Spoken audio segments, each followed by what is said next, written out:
My name is Kris Gethin, and what I aim to bring to you is inspiration, motivation from clients, everything that will allow you to evolve as a human being. Hello, everybody. My name is Kris Gethin. This is the Knowledge and Mileage podcast, and this is our Transformation Tuesday, where I do highlight an amazing transformation of one of my online clients. And that online client that I have today, who has gone through an amazing transformation, not just from a physique standpoint, but from a physical performance standpoint. And that is Braden Shaul. Welcome to the show, brother. Thanks for coming on. Yeah, appreciate it. Thanks for having me. So could you tell us a little bit about yourself? Where you're from, where you're calling in from, your family, your lifestyle, your job, and what was it that was the tipping point for you to say, you know what, I think I need personal training? You know, what was it that said you needed the guidance that would take you from point A to point B? Yeah, definitely. Basically I'm a kind of a guy that's been in fitness to some degree. I mean, obviously it's most average people from high school and whatnot. A little bit about me though, I'm from Western Nebraska, from Gethin area, and I've got a wife and two kids. Just had a baby here a little while ago, so I got a 3-month-old and a 4-year-old. And so, like I was saying, I mean, I've been in fitness for a while. I mean, just kind of in and out throughout my whole life, always passionate about it. But it kind of just came to a point where, enough was enough. And it was kind of one of those where probably the ultimate factor was I kind of had the dad bod.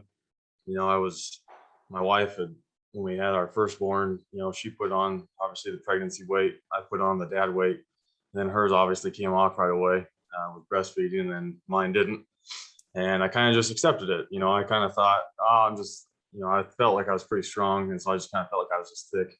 And I was kind of somewhat in denial. And then finally, just one day, I kind of woke up and was like, I got to get this under control. This is ridiculous. You kind of look at the scale and kind of what you used to be, and kind of look at some pictures, and, it's just like, well, enough's enough. And, so basically I kind of just pulled the trigger and thought, here's what I need. And a lot of times, as you know, probably, and anyone will know, when you have accountability and everything, that's kind of almost, worth its weight in gold to some extent. But I've kind of been following you for a while, and I kind of, you'd put out a deal about taking on some VIP clients. And I thought, I think this is it. This is what I need. I need something that's more personal. And you were a lot more of the kind of guy I am, in terms of kind of how you go after goals, you go all out. That was kind of me. You go, head first, get into it. And then as far as the fitness side goes, I mean, I was super interested in just the whole hybrid athlete concept. Like I said, I'd been doing some tries in the past, to some extent, not really that competitive. And so I kind of, with my size though, I was kind of always thinking, well, I'm gonna compete at the Clydesdale size. I'm gonna bulk up. I'm gonna be the big guy, because basically I was kind of at the Clydesdale size, but I was competing in my age group. And so, obviously all these string gains and other guys that are running are smoking me. And so I just kind of was like, man, if I put my time into a Clydesdale time, I would have been totally better off. So anyways, part of that is then, I knew with your doing your triathlons and your Ironman and whatnot, I'm like, all right, this is the guy that I want to follow. This is the guy I want to be like, because he's got the size, he's got the physique, but he's also doing the tries, which is what I want to do. So I kind of just was like, this is it. So I reached out, pulled the trigger, and basically never looked back. Yeah, that's awesome. And obviously it's one goal to get in shape. It's another goal to be able to finish triathlons and be competitive as well at the same time. It's hard work. You really have to focus on your recovery to allow it to dictate your performance. Now, what sort of obstacles is it that you had faced which allowed you to put on weight? Obviously, you had a child, and now you've got a second child. Was it like work commitments, working extensive hours? What was the mental block that was holding you back? Yeah, I mean, you hit it. And that's, I guess I didn't mention before, but so what I do for a living is I have a house, or I have a business where I design house plans, blueprints for new homes. But about the same time, then I'd also taken on another job where I started working as a consultant for other big commercial healthcare construction projects. And at that time, I mean, that the stress level was pretty high. I was working anywhere from 60 to 100 hours a week. And so that obviously, when I'm stressed out and working a lot like that, then obviously stressy, you kind of do those types of things. And then other things go by the wayside. Your training, your fitness regimens. I mean, I was still somewhat getting some of my lifting regimens in, but cardio was completely out of the picture. I mean, I barely had enough time to get in any type of lifting. And so that was basically all compounding factors. Right. Okay. Got it. So then you decided you wanted to get in shape. We obviously connected and, put together a program, which you did phenomenal in following, especially given, like you said, the things, your responsibilities that you have. And you dropped, from what I recall, it was like 34 pounds. Was it about 34 pounds over that initial 12-week period, which is a substantial amount? What I'm actually going to do, I've got pictures here. So I'm going to hold it up to the camera that I've got over here. That was a before picture right there. Okay, so bit of a dad bod happening there. and then what we got to was there. Okay, and that was like 34 pounds lighter there. Obviously a substantial amount of muscle has got on. You've obviously leaned out, got a great six-pack there, chest, arm, shoulder definition. And tell us, obviously that's from a physical transformation standpoint. What sort of mental transformation had you encountered during this time? Well, I mean, there was a lot of mental transformations, and this was all obviously going right through. I mean, this was 2020 essentially when we first started, so this was all right in the cusp of COVID and all that crap. And so, mental wise, though, I one of the biggest things for me was, it's kind of one of the old adage that when you're depressed, you eat, and when you eat, you're depressed. And so it was kind of that mental state. It was, I never, like I said, being in fitness to some extent, as far as just being interested in it, I'd always kind of follow a plan, and I'd follow it for, a week or a month at the most. And then I'd kind of drop off, I'd maybe see results and it's like, oh, that's enough. And so, like I said, when I first started this program, I was in denial. So I thought, oh, I bet I got 10 pounds to lose. I never could even imagine I would have had 34 pounds to lose. And then even after the fact, when I told people that, a lot of times they were shocked and surprised that I had that much to lose too. So it's kind of like everybody just kind of accepted, including myself, who I was. And so that mental part was big in terms of just finally sticking to something, being dedicated to something. I mean, because when you look at this program, I mean, I was just thinking about it today because it wasn't just about the fitness part. It wasn't just about the diet. I mean, it was just, it was the biohacks. It was all the little stuff that you have to stay committed to. And so for me, that was a huge mental thing because, I feel like there's also, to some extent, and as you run into in the beginning, when you're not seeing initial results, I mean, everyone wants to start something. They want to see a result right now. When it takes a little bit for you to see those results, that's when people start, I feel like, especially me in the past, get complacent or get frustrated and then just not necessarily quit, just kind of peter out. And so for me, it was kind of getting through that, being like, okay, I know this is going to get results. I know I'm going to get there. I'm starting to see some small results. I want to see bigger, but it's just like the more you got into it, the more those results start compounding. Instead of losing, initially maybe not even losing anything on your waist, then all of a sudden, you're dropping an inch on your waist. You're just killing it, to where then it's a mental part in terms of then you got to reverse amp yourself up. So, I mean, you got to build on yourself and boost yourself in terms of, take those little wins, take those little accomplishments, take even those compliments that you're getting from other people in terms of, wow, I can't believe how dedicated you're being with this, and just use that as motivation. I mean, a lot of times too, and again, COVID, I would say, actually kind of helped me in that, because it's kind of the whole do what other people aren't doing right now. Be the person that you need to be because other people aren't going to, and the whole do today what you can so that tomorrow you can do what others can't. That kind of whole theme was kind of what drove me, because yeah, I'm out there busting it I mean, I'm running up, we have a monument here in town that's got a huge incline, and, you know, we're running that almost every other day. You know, I'm just doing stuff that people look at and they're like, "You're nuts."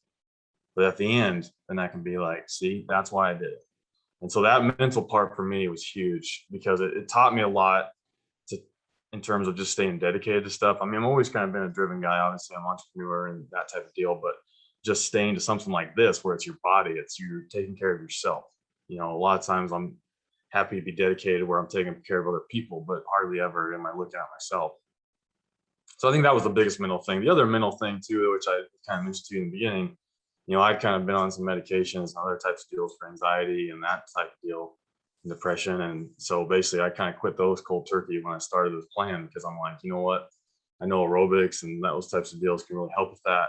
I'm just going to use that as part of it. I'm going to stay dedicated because I think as I improve my physique, that's going to help with some of my emotional things, improve with some of my, you know, anxiety, maybe depression, some of that, and basically just kind of looked at it as an overall transformation for me as a whole. Like I said, mental, physical, the whole deal. It wasn't just about losing weight. It was just basically I needed a change. Yeah, and a lot of people do get that effect. You know, now you're, releasing endorphins, the feel-good hormones. You're staying away from sugars or vegetable oils or a lot of bleached starch carbs, which can be pro-inflammatory. And that inflammation can then lead to a chemical reaction in the brain, and it could turn into like some sort of a brain disorder, anxiety, depression, anger, whatever. So when you clean house, and now you're feeding your body with fuel and food that is wholesome. It's not product, maybe it's grass-fed, it's humane raised, it's organic, that hasn't got pro-inflammatory omega-6. All of a sudden you feel better, and that's a side effect. A lot of people do get into this initially because they want the six-pack. But then when you feel better, obviously you're going to perform better, you're going to be a better person to be around, and then next thing, you're kind of hooked and hopefully influencing other people as well. So you went through the mental aspect. Now, let me ask you in regards to your energy, because obviously you mentioned that you're working long hours, you have, a baby, or now you've got two. How were your energy levels? Did you find that your energy levels were stretched? Because I know when you're doing mental labor, it is exhausting. Or did you feel like your energy levels now improved?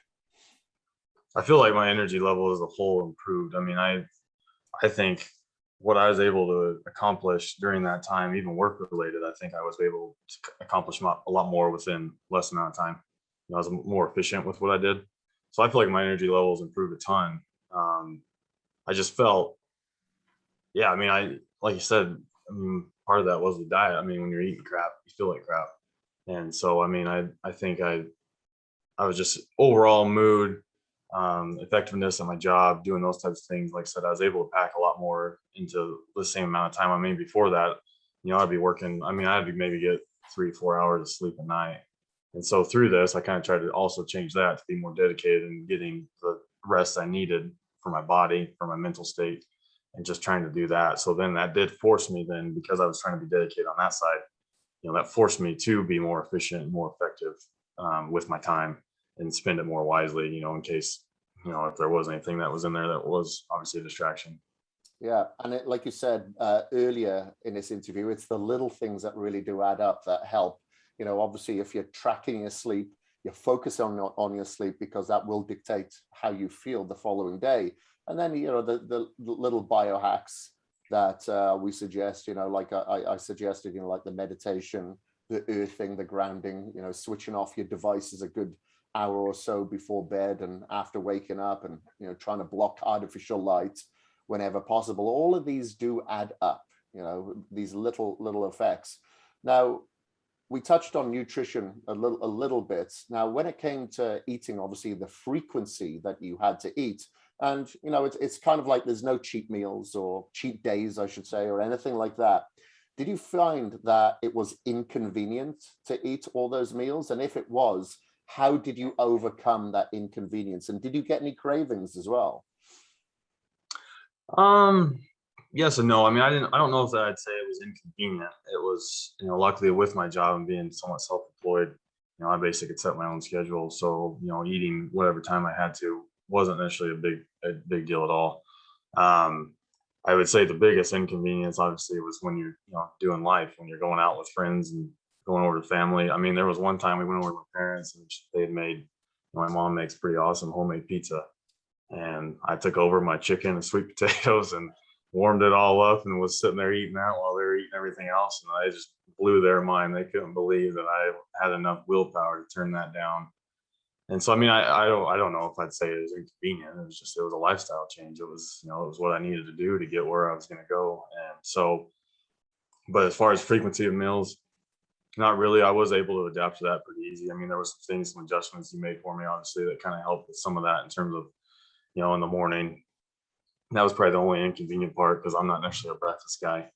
And so just trying to do it where I could do it more of it on the go and eat it as I'm going and kind of getting on with my day. That was probably the only true inconvenience.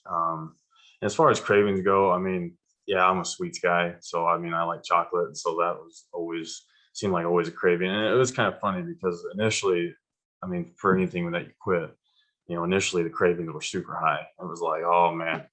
And I remember at one point where I worked, there's a candy dish out there that had like chocolate kisses or something in it. And I grabbed a couple on my way out the door. And this was right after I started the program. And I stopped, turned around and went and put them back in because I'm like, no, it's not, you can't just cheat a little bit here and there. You got to be all in to get the most out of this. And so that, like I said, that kind of back to the mental part. That was just little adjustments that I had to make. But inconvenient, no, it was just, it's a change. Yeah, and you've always got like a shake every now and again. If you cannot get in a solid meal, you can have a protein shake, obviously. When you mentioned about chocolate, let me ask you this, because this has happened with a few of my clients. If they have cravings for chocolate, sometimes having chocolate casein helps get rid of some of those cravings. Did that work for you? Yeah, I mean, every night I did chocolate casing. And so, I mean, that kind of helped. Well, I guess I mainly did that once the second part of the training with you when I started doing more of the bulking. But yeah, I mean, that was a way to do it. There would be a couple times where I would mix a chocolate whey in with, some eggs and stuff like that, as far as my morning breakfast would go if I was in a real hurry. So yeah, there was little things like that it was easy to make a little substitution or, I mean, that was the main thing. I mean, there was a couple times I think later on when just the parts of the diet that did have the little amount of fruit, I would maybe just eat that part separate instead of mixing it in with the shake or whatever, and just trying to get that just a little bit of that fix. But I mean, honestly, like I said, once you get over kind of the initial what I call shock to your body, I kind of felt like the cravings essentially did go away. I mean, you always have cravings, but I mean, they weren't intense. They were ones that you can manage pretty easy. Yeah, and having that like frequent meals and like cold showers or ice baths really help with that blood sugar stability as well, so you don't have so much of a crash. Now, you came when you came on board, you wanted obviously to compete in triathlon as well as bodybuild, and your goal was to do Olympic distance triathlon and be competitive at that. Do you want to tell us a little bit about your history with triathlon? And then, I know initially in the first year, we wanted to compete, but we couldn't because the cancellation of events due to COVID. But then you competed the year following. I believe it was pretty much the same month, the year following. So can you tell us a little bit about that? So yeah, I mean, before that, I'd done some sprint triathlon, which are obviously the shortest distance that you can do, and that was a good distance. I mean, I wouldn't say easy by any means, but I mean, I would say for probably an average guy that's into some sort of fitness, it's not gonna kill you. So I was like, all right, well, eventually my goal is an Ironman, so here's the next step. I want to do an Olympics. So yeah, the first year when we were training, I mean, I was training hard. I mean, I'd gotten up to where on my long run day, I'd ran a half marathon pretty easy. And then, even my mileage getting up to that was killing it. Then COVID happened, and then I, signed up for the one event, the first Olympic, then it got canceled, then it got rescheduled. So then I was kind of training for that, and it got canceled. So then basically the whole year was out essentially for that. So that was pretty detrimental in terms of just the mental part of it, trying to stay focused. So then coming back this year, then I signed up for again. I had it. And yeah, I mean, I was fully my goal was to compete. You know, I obviously I'm with my where I was at. I mean, I had to be realistic. Obviously, I want to go out. You know, you always want to win it, but I had to try and set some realistic goals for this first one. And so my goal was to get top 10 in my age group, which I did. And so that was good to accomplish that goal. And obviously you learn a lot with doing a new distance compared to the sprints, because it is. I mean, it doesn't seem like it's that different, but it's completely different, because then a lot more things like pace and certain things start coming into effect, especially if you want to be competitive. And so that's kind of one thing that I did. I did some training with a guy here in town that does Ironmans, and he kind of showed me just some techniques as far as swimming goes. And I went and swam in open water with him a few times, and so I did some things differently this time around to try and get ready. But ultimately, you learn a lot every time. And so obviously I know what I'm going to do different for this next one that I'm going to sign up for. I basically went all out. The swimming is probably my weak point. Biking is my strong point, and then running would probably be my second weak point of what I would consider. So I focused a lot on swimming this year to try and get my technique up a little bit, cut some speed down, and then obviously hit the other two pretty hard as well. But so yeah, the one I did this year, went out, killed the swim. I mean, it was awesome. I didn't feel that way when I was out in the water, because I felt like everyone kept passing me. But as far as my time went, I was really impressed with my time. But the problem was, then I get there and I get on the biking. My biking, like I said, is my strong point, but I just go all out every time I'm on the bike. I really don't pace at all. And so between those two things, I just pretty much completely wiped myself out. And so by the time I got to the run, I mean, it took me until mile 2 to get my legs under me. And then even after that, I hit a wall. I mean, I was trying to energize the whole time during the bike. I was eating some stuff. I was trying to get ready. But I think I just taxed myself too much on the other two. And so by the time I got to the run, I suffered pretty big. I mean, like I said, I still finished pretty good, but that's my one big thing. As I look back at that, I'm like, man, if I could have kept my pace more of what I was wanting on the run, I think I could have actually placed a lot higher. So that's what I know going into this next one I'm going to do, that I'm going to do different. Yeah, that's a go. And like, because you're more muscle bound and have a lot less fat on your body, it's essential, obviously, because we're not buoyant as we possibly could be in the water. Is that, like you said, it's really focusing on the technique, on being hydrodynamic as much as possible, and making sure those legs are up high, because it's very difficult as you get more, the leaner that you get, that those legs, they kind of sink a lot more. But you did well with the swim. And then when you're on the bike, if that is your strong point and you're going to be pushing it and you're feeling competitive, yeah, you can get ahead of yourself. There's no doubt about it. And what I found at the end of my events, because I would pretty much do the same, I would knock it down a couple of gears for the last, say, mile or so. So the legs were spinning, getting rid of a lot of the lactic acid, if you feel there's a lot of lactic acid there at the time, and then start slow-ish on the run. Because the funny thing is, again, what I notice with myself and with clients, when you go from the bike, because you're going at such a rate, you're going at such a speed, now you go into the run, it feels very slow. So you tend to run a lot faster in the beginning than what you should. I remember I'd look at my watch and look at the pace. I'm like, wow, that's way too quick. Slow things down a little bit, because you do gas out, and it's very, very difficult to recover. It's not as if you can hydrate that easily or fuel yourself that easily on the run as you can on the bike. But nevertheless, you did really, really well. And of course, these events are all about learning, the learning experiences that for next time, so you can put that into your bag of tricks and pull it out to give you the finish that you want. So what is your next goal now, moving from here? Well, my next goal is, so like right now I'm kind of in a little bit what I'd call a bulking phase. I'm trying to get my strength up, trying to get the size back up a little bit. And then basically I'm going to try and do another try at the same time. I might do the same one just because, like I said, I want to not necessarily comfortability in terms of the mind part, but just the fact that, you want to go back and compete. And that the one I do is actually a little bit different than some other ones.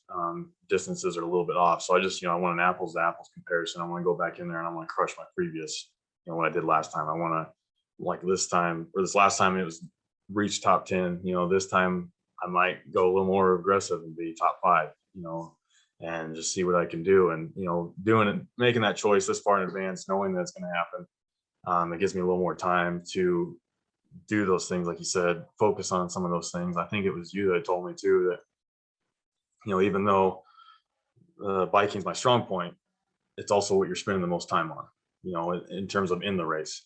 So don't negate that just because it's your strong point. Still focus on that because you're spending the most time on that. And so there's some things like that I'd probably do a little bit different. Obviously, improving my technique on swim, hitting biking pretty hard and hitting the running pretty hard. Just kind of trying to hit all of them in a night, not just like I said in the past. I mean, there's some sprints I did that, I was focusing only on swimming, a little on biking, and no running. So it's like my mental kind of way I attack everything has changed a ton. And then obviously working with you and some stuff, and even the pointers that you just gave me just now. I never even would have thought of doing stuff like that. But yeah, because mine, I look down at my watch as I run. I'm like, at first I'm pumped. I'm like, man, it feels like I'm barely moving. You look down at your face, you're like, man, I'm flying.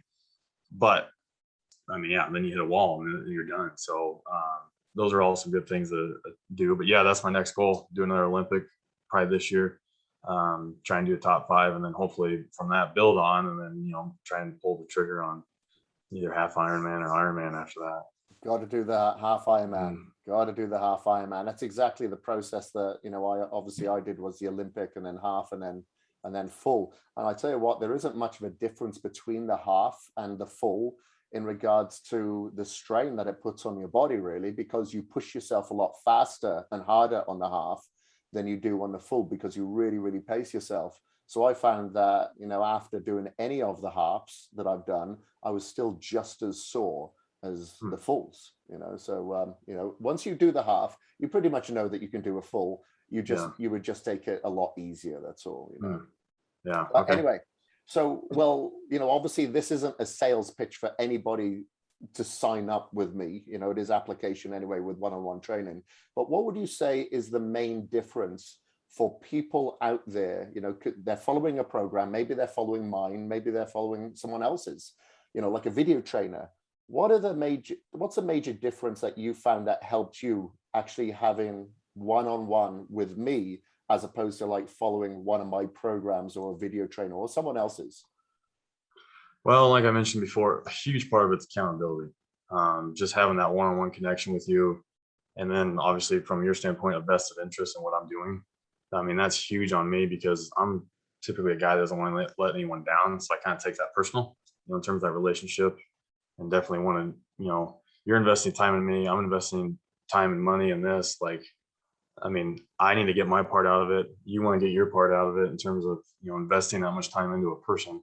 And so it's like, you kind of just take that. Whereas, the video trainers and stuff within their own respect are great. You don't have someone holding you accountable to do that. It's just you, and yourself. And so if you can't do that, hold your own self accountable. And, I know there's people out there that say they can. I'm not saying they can't, but just to find someone that's going to have that much accountability to stick to something on their own, it's kind of tough. And sometimes it's just the kick in the pants that you need. You need that one-on-one. You need someone talking to you that's not necessarily even just holding you accountable, but also being encouragement.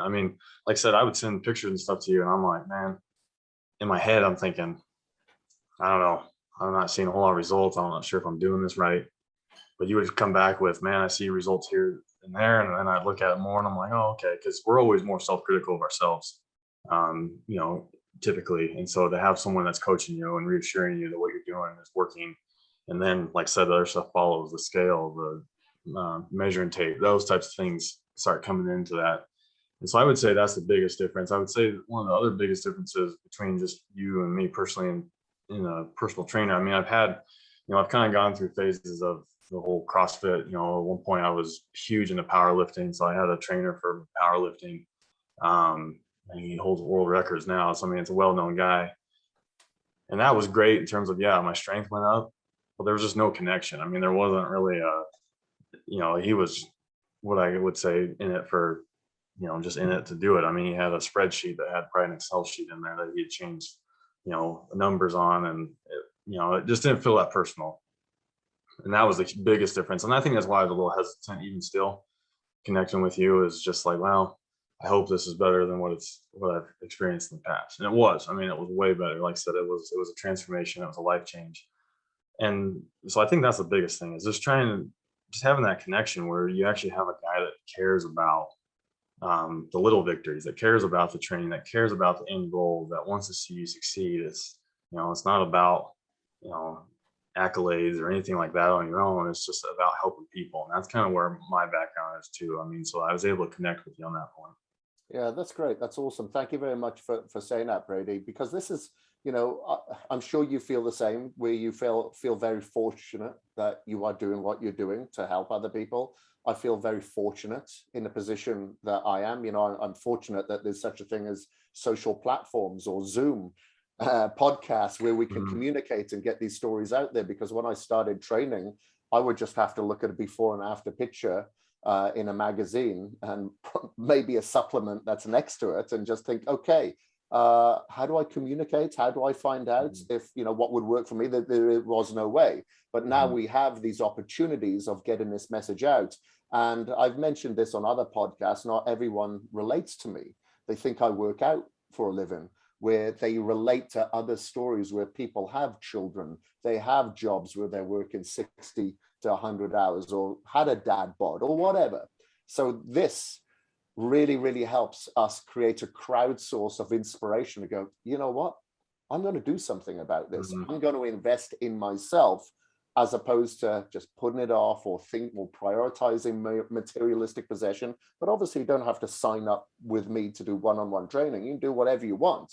But the message is invest in your health, invest in what makes you feel good about yourself, so you can be a better person to others as well.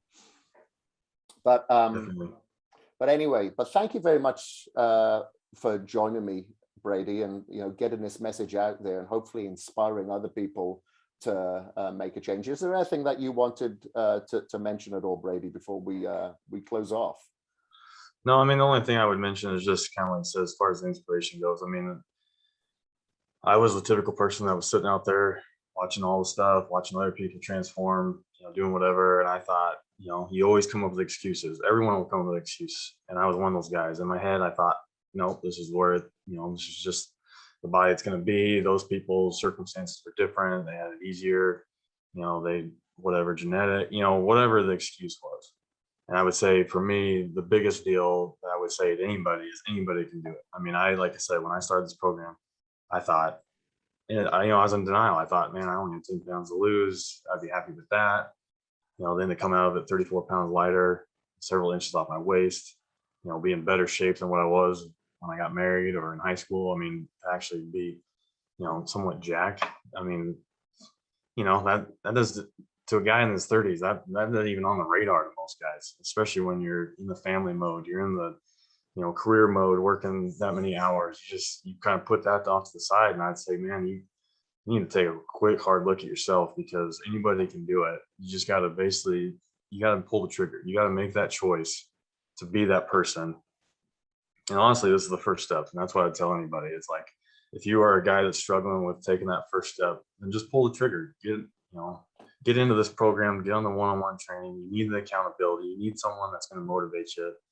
And, and I, like I said, I would say I'm an average guy. There was no tricks or anything about it. It was just hard work. It was dedication, and it was all the pieces put together. I mean, it's the diet, it's the exercise, it's the biohacks, it's the mental, improvement. It's all those things.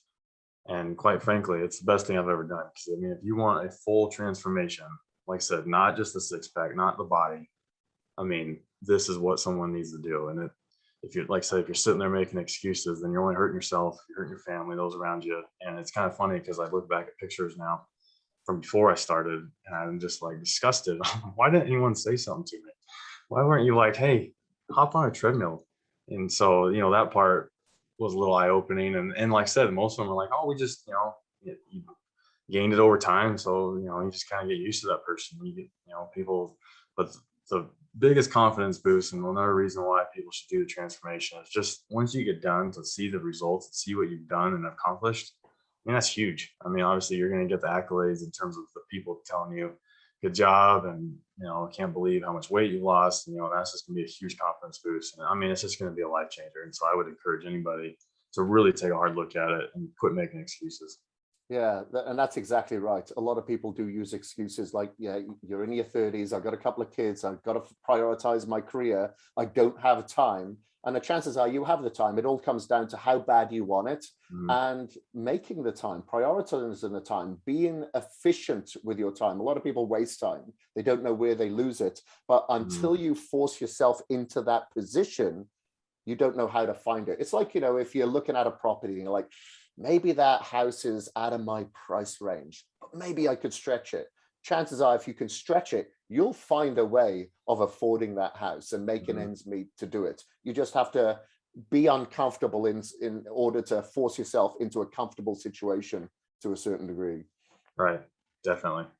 But anyway, thank you once again, Brady. Really appreciate it. And it is an honor to train you, and seeing not only the transformation that you've gone through, but hearing your transformation as well. It is inspiring to obviously people listening, but it's very inspiring to myself. So can't wait to assist you through this next phase that we have planned now. So thank you very much again. I really appreciate your time.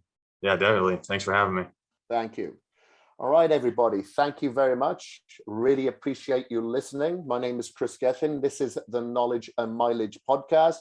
Remember, if you are listening to this through the podcast, please do subscribe. And same, if you're viewing this on YouTube, please comment below if you have any questions. And of course, subscribe. Thank you very much. We are out. Thank you ever so much for listening. My name is Kris Gethin, and I am out.